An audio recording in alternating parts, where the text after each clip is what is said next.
Chatting close कर दीजिएगा, chatting नहीं रखे, चैटिंग क्लोज कर दिया, हो रहा है ना। देखिए वो इससे पहले वाले क्लास में हम आपको कई सारी चीजें बताए थे ब्रह्मांड से रिलेटेड, और ब्रह्मांड से रिलेटेड कुछ लोगों के सिद्धांत को भी दिए थे और बताए थे कि टालमी इतना बड़ा लोल था, जिस टालमी ने क्या कहा था कि टालमी ने कहा कि भैया सूर्य ही घूमता है। टालमी ने क्या बोल दिया कि सूर्य घूमता है, जबकि टालमी के सिद्धांत को काट दिया गया। टालमी के सिद्धांत को किसने काटा था? कॉपरनिकस ने काट दिया था। कॉपरनिकस ने कहा था कि भैया सूर्य नहीं पृथ्वी घूमती है, लेकिन इसने बोल दिया कि वृत्तीय पथ पर घूमती है। तब आया था कैपलर जो था उसने कहा था कि इलिप्टिकल पाथ पर घूमती है। गैलीलियो इन्होंने एक टेलीस्कोप बना के उसे सिद्ध कर दिया। हब्बल क्या है? तो हब्बल जो एक दूरबीन है जिन्होंने ब्रह्मांड को देखा था और बताया था कि पूरा ब्रह्मांड जो है ना अभी और एक्सपैंड कर रहा है, विस्तारित हो रहा है। ब्रह्मांड के विस्तारण का सिद्धांत दिया था गैलीलियो ने। आगे देखते हैं हम लोग। अब उसके आगे समझिए, तीन चीजें में आप अक्सर कंफ्यूज हो जाते हैं। एक होता है प्रकाश वर्ष, अभी आपको कोई पीडीएफ वगैरह नहीं मिलेगा, अभी ऐसे समझा रहे हैं एक हफ्ता डेमो के रूप में, प्रकाश वर्ष। दूसरा होता है आपका कॉस्मिक वर्ष, कॉस्मिक ईयर। अब ये दोनों में लगा हुआ है वर्ष यानी ईयर, लेकिन ये जो है चीज, ये दूरी का मात्रक है। ये फिजिक्स में पढ़ेंगे दूरी का, यानी एक साल में प्रकाश जितनी दूरी तय कर सकती है उस दूरी को, डिस्टेंस को हम लोग क्या कहते हैं? प्रकाश वर्ष कहते हैं। एक साल में प्रकाश द्वारा तय की गई दूरी। लेकिन हम आपको प्रीवियस क्लास में ये बताए थे कि कॉस्मिक ईयर किसे कहा जाता है। ब्रह्मांड जो है, सॉरी, हमारी जो मंदाकिनी है, हमारी अपनी मंदाकिनी, यानी हमारी आकाशगंगा का नाम क्या है? मंदाकिनी। तो हमारी अपनी मंदाकिनी में जो सूर्य है वो किधर पे स्थित है? किनारे पे स्थित है। सूर्य किधर है? किनारे पे स्थित है। और ये जो चक्कर लगाता है, ये चक्कर लगा के पूरा करता है 25 करोड़ साल में। इस 25 करोड़ साल का जो टाइमिंग है, इस टाइमिंग को हम लोग कहते हैं, हम लोग क्या चीज? कॉस्मिक ईयर के नाम से जानते हैं। ये टाइमिंग हो जाती है कॉस्मिक ईयर। समझ में आ गया कि नहीं आ गया? कॉस्मिक, ब्रह्मांड वर्ष जिसे कहा जाता है। अब इसके बाद आती है एक खगोलीय इकाई। ये तो हो गया यहाँ पे। तीसरा समझिए खगोलीय इकाई। खगोलीय इकाई, इसे इंग्लिश में क्या कहेंगे? Astronomical unit. एस्ट्रोनॉमिकल यूनिट, ये क्या चीज हो गई भैया? अभी देखिए, जहां सूर्य है यानी सन है, इसी के आसपास में सारे ग्रह होंगे। तो हमको सारे ग्रह से क्या मतलब है? हमको मतलब है अपना सूर्य से, अपने पृथ्वी से मतलब है। तो हमारा पृथ्वी है, तो ये पृथ्वी तो एलिप्टिकल पाथ पर घूम रही है। ध्यान से समझिएगा, बीच में इधर उधर ध्यान मत भटकाएंगे लोग। ये हमारा सन है और इसके चारों ओर हमारी पृथ्वी घूम रही है। पृथ्वी ब्लू कलर की है, ये है पृथ्वी का डायरेक्शन। चारों ओर पृथ्वी घूम रही होती है, ये इलिप्टिकल पाथ में घूम रही है। तो ये इलिप्टिकल पाथ जो होता है, ये कभी भी, आप ही बताइए कि पृथ्वी और सूरज के बीच की जो दूरी है, अर्थ और सन के बीच में, ये कभी फिक्स नहीं रह सकती है। रीजन, क्योंकि अगर कोई चीज सर्कुलर पाथ पर घूम रहा होता तो उसको हम लोग आराम से निकाल सकते थे। उसका डिस्टेंस जो होता था सर्किल से रेडियस के बराबर होता, कहीं भी जाता तो वो रेडियस के बराबर हो जाता। लेकिन यहाँ पे तो रेडियस की सवाल ही नहीं होता है। यहाँ दूरी बढ़ जाएगी, यहाँ दूरी घट जाएगी। तो सूरज के बीच की जो दूरी होती है वो फिक्स नहीं रहती है। तो ये इसके बीच की जो एवरेज दूरी है, तो इसके बीच में क्या निकालेंगे? एवरेज दूरी और एवरेज औसत दूरी। औसत दूरी, इसको हम लोग क्या कहेंगे? Average distance. आप लोग पढ़े होंगे एवरेज डिस्टेंस। एवरेज डिस्टेंस तो किसके बीच में? सूर्य और पृथ्वी के बीच का एवरेज जो डिस्टेंस होता है, इसी डिस्टेंस को हम लोग खगोलीय इकाई कहते हैं। खगोलीय इकाई। अब ये डिस्टेंस होता कितना है? तो ये होता है 14.96 करोड़ किलोमीटर। 14.96 करोड़ किलोमीटर, इतना होता है। तो इसको हम लगभग में इसे टार कर दीजिए, 15 करोड़ किलोमीटर कह सकते हैं कि नहीं? 15 करोड़ किलोमीटर। अब बताइए, खगोलीय इकाई भी किस चीज का मात्रक हो गया? दूरी का। खगोलीय इकाई क्या बता रहा है? डिस्टेंस बता रहा है। ये एक एवरेज डिस्टेंस है किसके बीच? सूर्य और पृथ्वी के बीच में। तो सूर्य और पृथ्वी के बीच की औसत जो दूरी होती है उस दूरी को हम खगोलीय इकाई कहते हैं। तो इससे आपका अक्सर आप देखे होंगे ये पूछता है कि प्रकाश वर्ष किस चीज को दर्शाता है, तो प्रकाश वर्ष दूरी को दर्शाता है, खगोलीय इकाई भी दूरी को दर्शाता है, लेकिन कॉस्मिक ईयर यानी ब्रह्मांड वर्ष समय को दर्शाता है। ब्रह्मांड वर्ष बताइए कितने समय को दर्शाता है, 25 करोड़ ईयर को, 25 करोड़ वर्ष को दर्शाता है, और ये तो दूरी को बताता है। खगोलीय इकाई कितना होता है, 14.96 करोड़ किलोमीटर, ये होती है आपकी खगोलीय दूरी। अब इस खगोलीय दूरी से और भी क्वेश्चन आते हैं, इसको मिटा देते हैं। आपके मटेरियल नोट्स जो है पीडीएफ उसमें मिला हुआ है, उसमें हम आपको प्रोवाइड कर देंगे, इसलिए लिखने का टेंशन नहीं लेंगे। इतना समझ में आ रहा है ना? कमेंट ऑफ है, यहाँ देखिए आगे समझते हैं। जब पृथ्वी और सूर्य के बीच की दूरी घट जाती है तो उसे कहते हैं हम लोग उपसौर, और बढ़ जाती है तो उसे कहते हैं अपसौर। याद रखने का तरीका देखिए, दूरी ये क्या हो गई है, बढ़ गई है, तो जब दूरी बढ़ जाती है तो उसे कहा जाता है अपसौर। देखिए इसको समझने का सिंपल सा तरीका है, सौर मतलब होता है सूर्य, सौर मतलब होता है सूर्य, और अप मतलब होता है बढ़ जाना, तो इसे कहते हैं अपसौर। तो सूरज से जब इसकी दूरी बढ़ जाए तो उसे कहते हैं अपसौर, लेकिन जब ये दूरी घट जाए तो उसे कहते हैं उपसौर। क्या कहेंगे, उपसौर। किसी चीज के पहले उप लगा देंगे तो घट जाता है, सौर्य उपसौर मतलब सूर्य से दूरी घट गई। जैसे राष्ट्रपति में उप लगा देंगे तो उपराष्ट्रपति, प्रधानमंत्री में लगा देंगे उसका वैल्यू गिराना है तो उप प्रधानमंत्री। समझ में है कि नहीं? पत्नी में वैल्यू गिराना है तो उपपत्नी। उपपत्नी किसको कहा जाता है, नहीं पता? ये सबको पता है। तो ये हो गया अपसौर उपसौर। लेकिन इसमें पगला जाएगा सर सीबीएसई बोर्ड वाला कि सर हिंदी मीडियम वालों को आपने तो ट्रिक बता दिया और इंग्लिश मीडियम वाला कहाँ जाएगा सर, तो वो भी देखो भाई, कोई चीज बढ़ जाना मतलब उसकी वैल्यू ज्यादा है, ए ग्रेड का। कोई चीज बढ़ गया मतलब उसकी वैल्यू ज्यादा है, कितने ग्रेड का, ए ग्रेड का, तो इसे कहते हैं एपीहेलियन। क्या कहेंगे, एपीहेलियन। सीबीएसई वाला इसको क्या कहता है, एपीहेलियन। और इसका घट गया तो इसे कहता है पेरीहेलियन, पेरीहेलियन कहते हैं। तो एपीहेलियन और पेरीहेलियन क्या है ये तो समझ में आ गया। जब सूरज की हिंदी मीडियम वाले ट्रिक समझेंगे, सूरज मतलब होता है सौर्य, दूरी बढ़ गया तो अप सौर्य, अप सौर्य, बढ़ गया अप सौर, घट गया तो उप सौर, घट गया तो क्या कहेंगे, उप सौर। तो बढ़ना और घटने से समझ में आ गया, क्योंकि पृथ्वी तो घूम रही है। आगे अभी धीरे धीरे समझिएगा, अभी स्टार्टिंग 3 क्लास में आपको क्या पूरा एस्ट्रोनॉमी थोड़ी समझ में आएगा, अभी थोड़ा सा धीरे धीरे समझते चलेंगे, आराम से आएगा। इंग्लिश मीडियम वाला कैसे याद रखेगा, दूरी बढ़ गई यानी वैल्यू बढ़ गया, किसी चीज का वैल्यू बढ़ गया तो ए ग्रेड का एपीहेलियन, घट गया तो पेरीहेलियन। ये तो आपका पूछता है सिंपल भाषा में, लेकिन कभी कभी डेट पूछ देता है। क्या पूछ देता है, डेट पूछ देता है। फिर एक और लाइन पूछ देता है, कहता है कि उपसौर और अपसौर इन दोनों को मिलाने वाली रेखा को क्या कहते हैं, तो इसे रेखा को कहते हैं एपीसाइड लाइन, एपीसाइड लाइन। एपीसाइड लाइन क्या होती है कि पृथ्वी सूर्य, एपीसाइड लाइन किसे कहा जाता है, अपसौर और उपसौर को मिलाने वाली रेखा को क्या कहते हैं, एपीसाइड लाइन। अपसौर उपसौर को मिलाने वाली रेखा को एपीसाइड लाइन, अपसौर उपसौर को मिलाने वाली काल्पनिक रेखा एपीसाइड लाइन के नाम से जानी जाती है। ये कब होता है, तो लड़कों के दिमाग में सबसे बड़ी धारणा क्या है कि लड़कों को ये लगता होगा कि जब अपसौर, अरे उप लिख दिए क्या, यहाँ भी ये अप होगा बाबू, ये गलती से हम उप लिख दिए हैं। अरे हिंदी बड़ी टफ होता है, अप सौर, इंग्लिशों में गलती लिख देते हैं। बोल तो रहे थे ना सही। तो लड़कों को क्या लगता है कि जब अपसौर होगा यानी सूर्य से पृथ्वी बहुत दूर चल जाएगी तो ठंडा पड़ेगा। ना रे भैया, ठंडा ना पड़ेगा, ठंडा इस पे पड़ता ही नहीं है। ठंडा ये जाता है 4 जुलाई को। अब बताओ भाई, 4 जुलाई को तो हमारे यहाँ गर्मी होती है, भयंकर उमस वाली गर्मी बरसात के साथ साथ। तो जब दूर जाता है ना तो लड़कों को लगता है सर ठंडा पड़ेगा। नहीं भैया, ठंडा नहीं पड़ेगा, यहाँ पे पड़ती है गर्मी। अब वो क्यों है वो आगे समझाएंगे।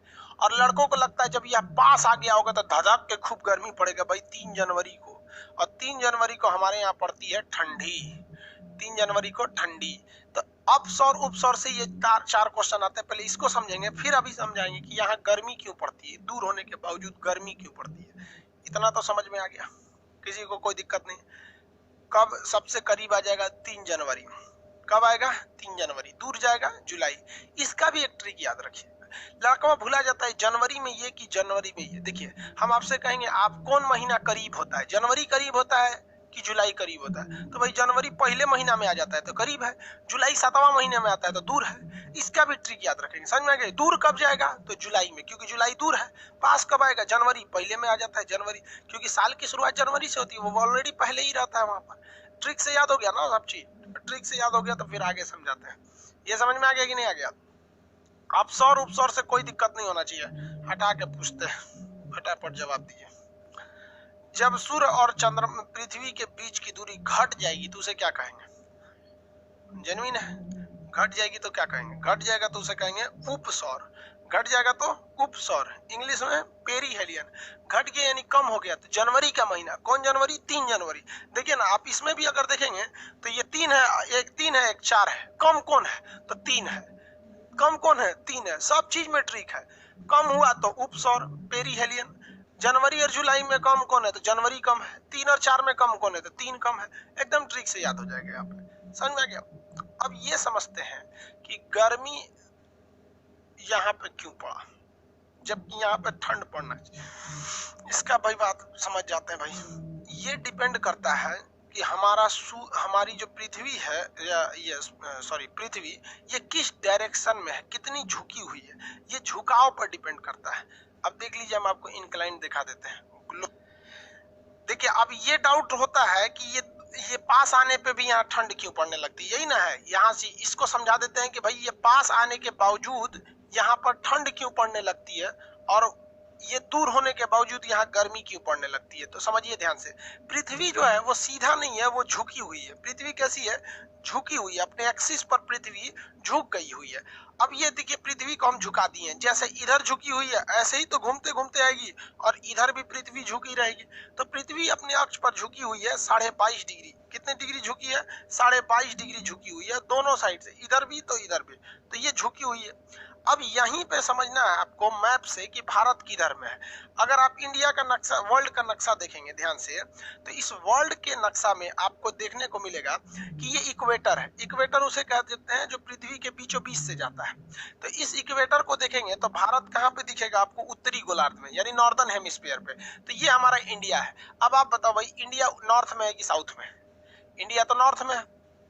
इंडिया नॉर्थ में है कि नहीं है? तो इंडिया नॉर्थ में आ जाता है, यानी इंडिया नॉर्दर्न हेमिस्फीयर का हिस्सा है, साउदर्न हेमिस्फीयर का नहीं है। यानी पृथ्वी को अगर गोल भी देखेंगे तो उसके ऊपरी भाग में हमें इंडिया मिलेगा, दक्षिणी भाग में हमें बाकी के देश मिलेंगे। तो हमें इंडिया से मतलब है। ये बताओ भाई, यहाँ पे अगर आप देखिएगा तो इस ग्लोब में इंडिया कहाँ दिखेगा? ऊपर वाले हिस्सा में कि नीचे वाले हिस्सा में? अब आप बताइए, इंडिया किधर मिलेगा? इसको हम 2 भाग में बांट देते हैं। इंडिया किधर रहेगा, ऊपर या नीचे? अब भाई इंडिया किधर रहेगा? ऊपर वाले हिस्सा में रहेगा। तो हम एक गोल डॉट बना दे रहे हैं कि भैया ये ऊपरी हिस्सा में इंडिया है, और इधर भी हम एक गोल डॉट बना दे रहे हैं कि ऊपरी भाग में इंडिया है। ये इंडिया है। अब आप बताइए कि पृथ्वी यहाँ पर घूमेगी, तो पृथ्वी तो ऐसे घूमती है अपने अक्ष पर, दिन रात अभी न होता है, ऐसे ऐसे घूमती है। तो यहाँ देखिए, वो भले दूर है लेकिन सूर्य की किरणें सीधे किस पर पड़ रही है? इंडिया पर। सूर्य की किरणें सीधे इंडिया पे पड़ रही है। तो किरण जो है ना, सूर्य कैसा चल रहा है? सीधा। सूर्य एकदम सीधा चमक रहा है, इसीलिए ये दिन कौन सा पड़ता है? गर्मी पड़ती है। ये दिन गर्मी यहाँ पड़ती है। जबकि यहाँ देखिएगा तो सूर्य की किरणें इस भाग में पड़ रही है, इसलिए यहाँ पर सूर्य जो होता है वो कैसा पड़ता है? तिरछा पड़ता है, तिरछा। इसलिए यहाँ पर क्या पड़ता है? ठंडा पड़ता है। और ये भले यहाँ पर पृथ्वी करीब है, तो करीब होती है कितने तारीख को? 3 जनवरी को। तो 3 जनवरी को ठंडा पड़ता है। ये भले दूर है, 4 जुलाई को ये दूर हो जाती है। तो दूरी भले है लेकिन सूर्य की किरणें तो सीधी पड़ रही है। तो गर्मी और ठंडा सूरज से करीब और दूर होने पे डिपेंड नहीं करता है।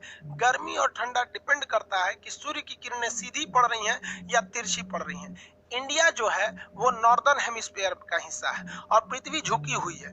इसका झुकाव इस तरह से है कि जब ये दूर होती है तभी इसका इंडिया वाला पोर्शन सूर्य के आगे आता है, और ये ऐसे आती है जब इधर, तो इंडिया वाला पोर्शन उस साइड में चला जाता है। तो करीब होने के बावजूद भी वहां पे ठंडा पड़ता है। अब हम देखते हैं कितने लोग बता सकते हैं, कितने लोग बता सकते हैं। जरा देखिए कि इस नक्शे में, देखिए इस नक्शे में ऑस्ट्रेलिया को देखिए। ऑस्ट्रेलिया, यहां है ऑस्ट्रेलिया, ये ना ऑस्ट्रेलिया। ऑस्ट्रेलिया में ठंडी कब पड़ेगी? तो ऑस्ट्रेलिया पृथ्वी पे नीचे वाला भाग है, ऑस्ट्रेलिया नीचे वाला भाग है ना, देखिए ऑस्ट्रेलिया नीचे वाला भाग में। अब ऑस्ट्रेलिया में ठंडा देख लेते हैं कब पड़ता है। यहाँ लाल रंग, ऑस्ट्रेलिया ये है नीचे वाला भाग में। अब ये तो उल्टा हो गया, ऑस्ट्रेलिया क्या हो गया, उल्टा हो गया। तो जब हमारे इंडिया में गर्मी पड़ेगा जुलाई के महीना में, तो ऑस्ट्रेलिया में क्या पड़ेगा, ठंडा पड़ेगा। अब यहाँ ऑस्ट्रेलिया को देखिए, ऑस्ट्रेलिया नीचे वाले भाग में है तो ऑस्ट्रेलिया नीचे आ गया। तो जनवरी के महीना में जब इंडिया में ठंडी पड़ रही होती है, तो जनवरी के महीना में ऑस्ट्रेलिया में गर्मी पड़ रही होती है। इसलिए क्वेश्चन भी पूछता है कि किस देश में क्रिसमस का त्योहार गर्मी के दिन में मनाया जाता है, किस देश में क्रिसमस का त्योहार गर्मी के दिन में। तो देखिए ना, ऑस्ट्रेलिया में क्रिसमस का, ऑस्ट्रेलिया के जनवरी से पहले ही तो क्रिसमस होता है दिसंबर में, तो उस समय ऑस्ट्रेलिया में गर्मी पड़ रही होती है। तो उपसौर अपसौर का कॉन्सेप्ट आप समझ में आ गया आप लोग को।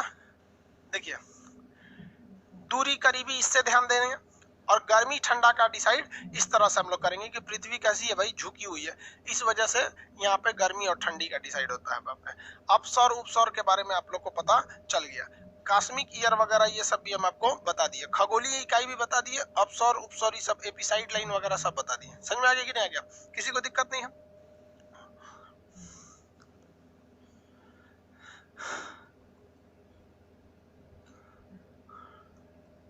ये हमारी मंदाकिनी है।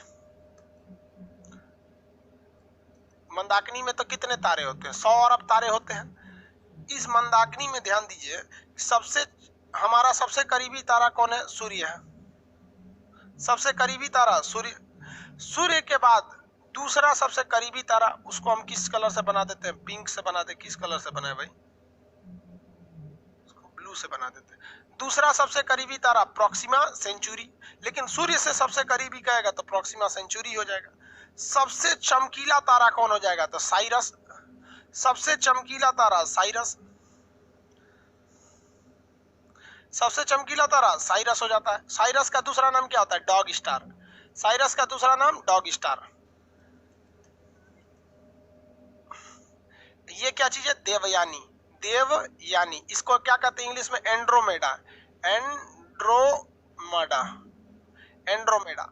और ये हमारा क्या है? मंदाकिनी। मंदाकिनी, मंदाकिनी भी आकाशगंगा है, हम समझा दिए थे, और देवयानी भी आकाशगंगा। इस आकाशगंगा का नाम है देवयानी और इस आकाशगंगा का नाम है मंदाकिनी। जैसे आप भी लड़का, हम भी लड़का, हमारा नाम खान सर, आपका नाम कुछ भी हो सकता है, मंगरुआ कुछ भी हो सकता है, आपका महिला भी रहेगी तो अपना भी नाम चमेली देवी कुछ भी रख सकती है भाई। तो हम आपसे पूछते हैं, यहाँ फिगर के हिसाब से समझने में इजी होगा कि सबसे चमकीला तारा साइरस, जिसे डॉग स्टार कहते हैं, हमारा सबसे करीबी तारा सूर्य, हमसे दूसरा सबसे करीबी प्रोक्सिमा सेंचुरी, लेकिन सूरज से सबसे करीबी प्रोक्सिमा सेंचुरी है। ये साइरस बहुत दूर है लेकिन ये चमकीला है। हम किस आकाशगंगा में रहते हैं? मंदाकिनी में। हमारी अपनी आकाशगंगा यानी मंदाकिनी का सबसे करीबी आकाशगंगा का नाम क्या है? एंड्रोमेडा यानी देवयानी। एंड्रोमेडा या देवयानी। तो फिगर से बड़ा इजीली याद हो जाते हैं सब। ये समझ में आ रहा है कि नहीं आ रहा है? किसी को कोई दिक्कत नहीं है? आगे बढ़े। एक बात बताइए, तारे तो बहुत चमकते रहते हैं, तारे का काम ही है चमकना। अब इधर भी मंदाकिनी है, सॉरी मंदाकिनी तो एक ही होगी, आकाशगंगा है। देखिए आकाशगंगाओं की संख्या कितनी है? 100 अरब। पूरे ब्रह्मांड में आकाशगंगा भरी हुई है सब। इधर भी आकाशगंगा है, तो हमको दूसरे से क्या मतलब है? जिसमें हम लोग रहते हैं बस उससे मतलब है। अगल बगल में देवयानी रहती हैं, उनको भी। इधर भी आकाशगंगा है। तो भैया एक बात बताओ, ब्रह्मांड में इतनी आकाशगंगाएं हैं, इतनी आकाशगंगा, उन सारी आकाशगंगाओं से प्रकाश निकलता है क्योंकि वो तारों का समूह है। इसलिए खगोलवेताओं ने एक परिकल्पना किया, एक थेसिस दिया और कहा कि जितनी भी लाइटें आ रही हैं इन सभी आकाशगंगाओं को मिलाकर उन्होंने व्हाइट होल नाम दिया। क्या नाम दिया? White hole. जबकि ब्लैक होल बता दिए, तारा मरने के बाद क्या बनता है? Black hole. लेकिन व्हाइट होल दुनिया में कुछ है ही नहीं है। लेकिन सीजीएल में कई बार क्वेश्चन पूछा हुआ है कि एक ऐसी परिकल्पना मतलब समझते हैं, कोई चीज हकीकत नहीं है लेकिन उन्होंने अंदाजा लगा दिया है।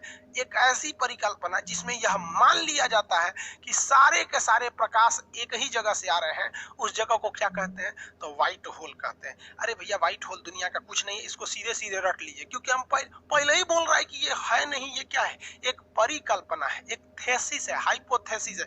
जैसे परिकल्पना नहीं देखते हैं, चंदा मामा दूर के ससुरा, बचपन में वह चंदा मामा हो जाता है, जब बच्चा बड़ा हो जाता है तो उसी की माँ कहती है कि चांद जैसी दुल्हन लाएंगे रे बकलोलिया। जब बचवा छोटा था तो चंदा मामा थे, अब बड़ हो गया तो ओकरा दुल्हन बना दो, मतलब ये कौन कांड करना चाह रही है तू। तो ये क्या है, एक परिकल्पना है कि नहीं, चंदा मामा दूर के पुआ पकाए खीर के, ऐसे कहे होता है कि नहीं। तो ये क्या है, एक परिकल्पना है। वैसे ही एक परिकल्पना है व्हाइट होल। कहेगा कि व्हाइट होल क्या है, तो कहिएगा एक परिकल्पना है। और कहेगा ब्लैक होल क्या है, तो बहुत ही ज्यादा डेंसिटी, बहुत ही ज्यादा घनत्व का एक मरा हुआ तारा है। समझ में आ रहा है कि नहीं आ रहा है। व्हाइट होल क्या है, एक परिकल्पना है जिसमें मान लिया जाता है कि जितने प्रकाश आ रहे हैं वो उसी व्हाइट होल से आ रहे हैं, जबकि ये हकीकत बात नहीं है।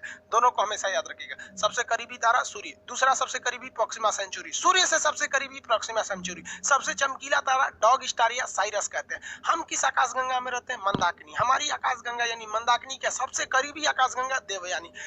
ब्रह्मांड में कितनी आकाशगंगाएं हैं, 100 अरब, और हर एक आकाशगंगा में ताराओं की संख्या कितनी है, 100 अरब तारे हैं। सब समझ में आ गया कि नहीं आ गया। उपसौर अपसौर समझ में आ रहा है आप लोग को, ये कॉन्सेप्ट समझिएगा तो अच्छा रहेगा। यहाँ तो समझ में आ गया ना कि हम करीब होने के बावजूद भी हमें ठंडा क्यों रहता है, क्योंकि हम दूसरी ओर चले जाते हैं झुकाव होने के कारण। और ये दूर होने के बावजूद भी यहाँ गर्मी क्यों पड़ता है, क्योंकि हम पृथ्वी के सीध में आ जाते हैं झुकाव होने के वजह से। अपसौर उपसौर के बारे में कंसेप्ट अच्छा से समझ में आ गया, क्या है अपसौर क्या है उपसौर। किसी को कोई यहाँ पे दिक्कत नहीं है, आगे बढ़ जा। अरे भाई किसी को प्रॉब्लम नहीं, इतना तक में नहीं है। अब क्वेसर और पल्सर, ये तो हम आपको बताए थे। बहुत तेज गति से घूमने वाले ताराओं को क्या कहा जाता है, क्वेसर और पल्सर के नाम से जाना जाता है। अब आगे के क्लास में हम समझाएंगे आपको तारामंडल के बारे में अलग से, नक्षत्र के बारे में अलग से, फिर उल्का पिंड बताएंगे, फिर उल्का बताएंगे, फिर पुच्छल तारा, धूमकेतु, ये सब चीजें क्या होती हैं, फिर ग्रहों के बारे में। अभी थोड़ा सा एक हफ्ता हम लोग धीमा धीमा चलेंगे ताकि इंटरेस्ट है। सबसे जरूरी क्या है कि आपके दिमाग में एक आइडिया आना चाहिए। यहाँ समझे कि नहीं समझे कि आखिर ससुराई पास होके भी ऐसे क्या क्या क्या, ये वाला कंसेप्ट, पृथ्वी के घुमाव तिरछा। अब ये पृथ्वी घूमी क्यों है, तो ये आप बताओ। ये तो हम जब पृथ्वी पढ़ाएंगे तब बताएंगे। और ये पृथ्वी कब पढ़ना है, भूगोल में पढ़ना है। यहाँ हम पृथ्वी के बारे में थोड़ी बताएंगे, यहाँ हम ग्रहों के बारे में बताएंगे। तो आज हम ज्यादा नहीं पढ़ाएंगे, इतना ही। शुरुआत के एक हफ्ता नॉर्मल चला जाएगा। समझ में आ रहा है कि नहीं आ रहा है, किसी को दिक्कत। आज के लिए इतना ही रहने देते हैं, रुक दीजिए। आज के लिए इतना ही, शुरुआत में ज्यादा नहीं बचेगा।